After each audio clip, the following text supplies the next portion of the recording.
Welcome to the Property Code. I am Nick, and today we are exploring a topic that sits at the heart of the 2025 housing market: selling new construction homes. The search demand for this topic is exploding. People are typing how to sell new construction homes, builder incentives explained, new home sales training, what buyers want in new builds, and how to compete with resale listings. Developers, agents, and investors all want to understand what has changed, what still works, and what it takes to move inventory in a market that looks nothing like the one we knew just 5 years ago. Let me introduce you to Jenna. She is 35 and has been selling real estate in Phoenix since before the pandemic. For years, her business was fueled by resale homes and relocation buyers.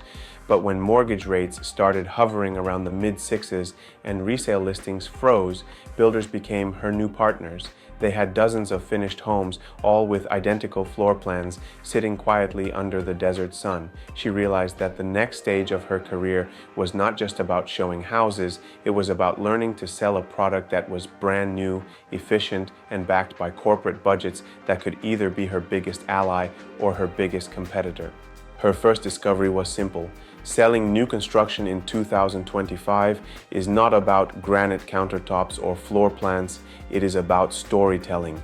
Buyers are no longer dazzled by features, they are soothed by predictability. The post-pandemic buyer wants control of monthly payments, control of energy bills, and control of repair costs. The best salespeople translate those control points into value. Jenna stopped saying 3-bedroom, 2-bath, and started saying, this home runs $200 a month cheaper in utilities than the same size resale. Numbers anchored in lived reality, not adjectives. In 2025, builders have become more aggressive in how they structure incentives. Permanent rate buy-downs, closing cost credits, appliance packages, and even smart home subscriptions have become the new normal. But here is the catch. Incentives are only powerful when you can explain them in plain language. Jenna began creating side-by-side payment charts that showed what the same buyer would pay for a resale home at current market rates versus the new construction with a builder-funded buy-down. The difference, often $200 or $300 per month, did more to close sales than any script or slogan. She also learned that today's buyers crave transparency. They know the headlines, they see the social media chatter, and they are suspicious of too good to be true deals. So she invited them into the process. During walkthroughs, she would say, "Let me show you how the builder's credit works. They are paying the lender directly to lower your permanent rate. It is not temporary. It is baked into your loan for the life of the mortgage." Those conversations turned skepticism into trust and trust into contracts. Technology has also reshaped the rhythm of selling. Artificial intelligence-driven pricing platforms now adjust builder inventory daily, using real-time buyer data to match incentives with urgency. Agents who understand those tools can see which homes are ready for deeper discounts, which models are overexposed, and which locations are poised to sell out first. Jenna used those dashboards to guide her clients to homes that had been sitting just long enough to unlock extra credits. Buyers loved it because it felt like insider access. Builders loved it because it cleared stagnant inventory faster. There is also a new psychology of urgency. The old line, "buy now before prices rise," has been replaced by "buy now before incentives disappear." Builders in 2025 are managing their balance sheets differently. Instead of slashing prices, they stack limited time offers tied to fiscal quarters or loan program caps. Jenna learned to communicate that gently but clearly. When she said, "This rate buy down expires when the builder's allocation is gone and they've already used 60%. It sounded real because it was. Energy efficiency has become a secret weapon. With utility costs unpredictable and insurance premiums rising, buyers care deeply about total cost of ownership.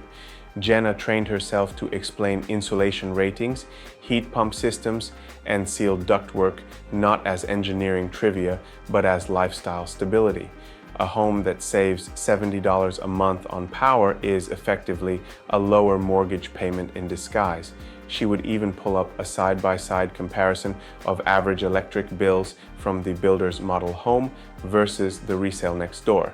That level of detail made even cautious buyers lean forward. Community storytelling also matters. New construction is not just a product, it is a neighborhood being born. Jenna hosted soft opening events for new phases that felt more like block parties than sales pitches. She invited local coffee trucks, partnered with moving service vendors, and even brought in solar consultants to talk about rebates. Those events created familiarity before contracts ever appeared. In a world where buyers crave human connection, new home sales that feel personal win. Behind the scenes, builders have become far more data-driven about how they reward agents.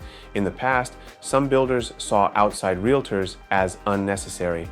In 2025, the smart ones see them as amplifiers.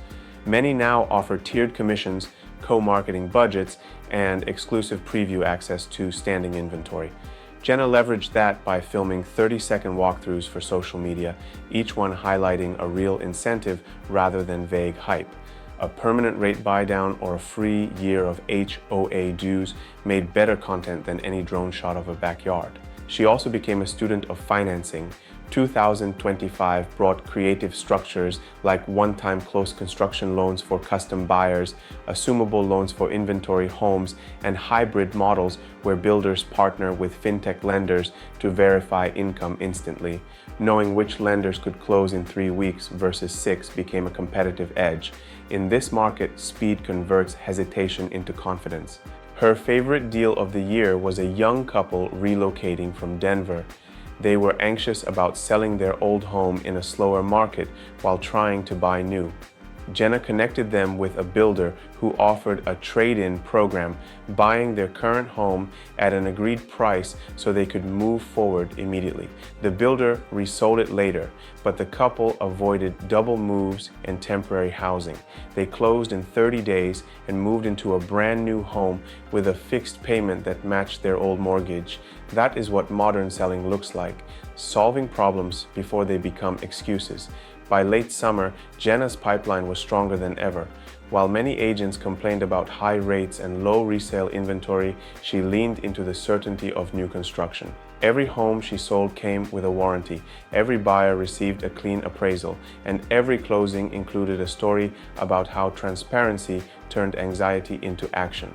If you are in the business, the best way to sell new construction homes in 2025 is to become a translator between builders and buyers. Learn the math behind the incentives, show how long-term costs beat short-term emotions, understand the technology, but keep the humanity. Buyers want to feel guided, not pushed. Builders want closings, not traffic. Your job is to make those goals meet. For anyone thinking about entering new home sales this year, remember this.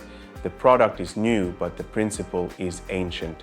People buy from those they trust, and trust comes from clarity.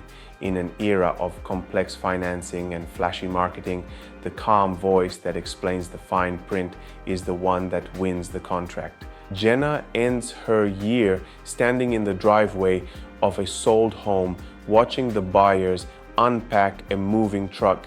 The neighborhood smells like fresh paint and optimism. She smiles, knowing that the sale was not just another transaction, it was the foundation of someone's stability. That is the real currency of new home sales in 2025.